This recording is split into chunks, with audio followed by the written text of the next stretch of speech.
आप देख रहे हैं यूएस फिल्म।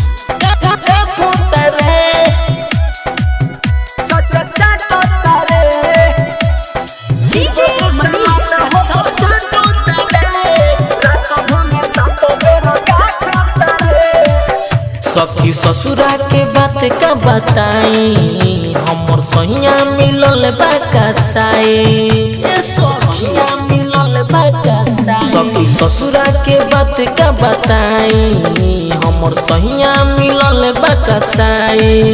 सखी के नौ से आवे खाली लहंगा उठावे, सखी के नौ से आवे खाली लहंगा उठावे। रोज से जिया पर बाजता रे, जीव से सामान हमर चाटो तारे। रात भर सैया हमर गाथो तारे, जीव से सामान हमर चाटो तारे। रात भर सैया हमर गाथो तारे।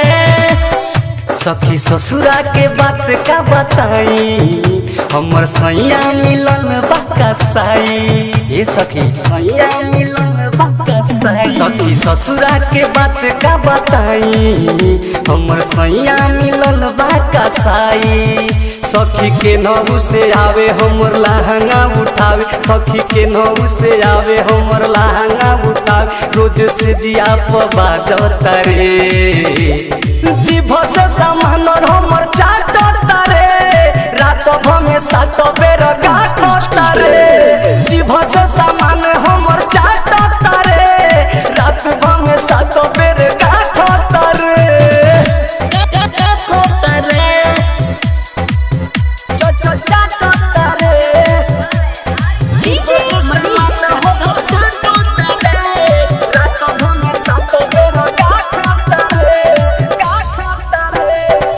ऐसन मरद से जुड़ल बनाता, दिने दिने हमर देह बराता।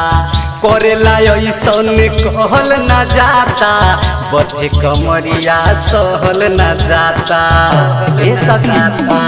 ऐसन मरद से जुड़ल बनाता, दिने दिने हमर देह बराता।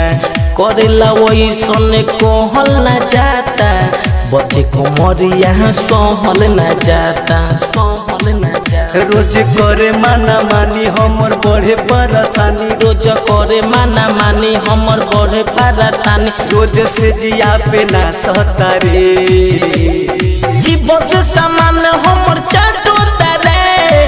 रात भर सैया हमर गाथो तारे, जीभ से सामान हमर चाटो तारे। रात भर में 7 बेर गाठो तारे। गाथो तारे। चाटो तारे।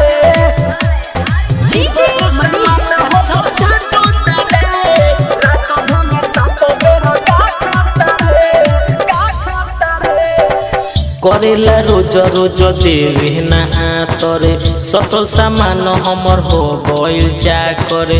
बालू परवाना के होला ना सबरे, सूरज शराबी गहरइले बा नजर, रइले बा नजर। करेला रोज रोज देवे नया तर, सटल सामान हमर हो गइल जा कर।